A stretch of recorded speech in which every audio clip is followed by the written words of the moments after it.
خانہ کعبہ یا روض رسول کی نقش والی جائے نماز پر نماز پڑھنا کیسا ہے؟ نماز تو ہو جائے گی، نماز میں کوئی حرج تو نہیں ہے، لیکن ادب کا تقاضا یہ ہے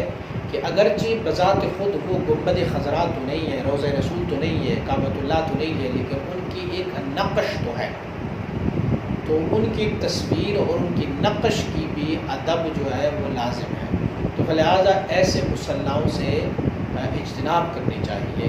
ہونا یہ چاہیے کہ اگر کوئی ایسا مصلی ہو تو اس کے اوپر اپنی کوئی صاف چادر کو بچھائی جائے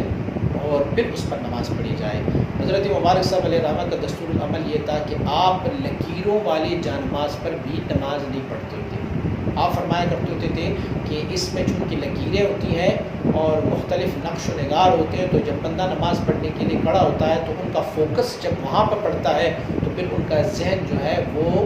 خلش میں آ جاتا ہے، ذہن جو ہے وہ منتشر ہوتا ہے۔ اسی لیے آپ مبارک نے ہمیشہ اپنی مصلی کے اوپر ایک سفید چادر بچھائی ہوتی تھی، پھر نماز پڑھا کرتے تھے۔ ویسے نماز تو ہو جائے گی، اس میں کوئی حرج تو نہیں ہے، لیکن ادب کا تقاضا یہ ہے کہ ایسے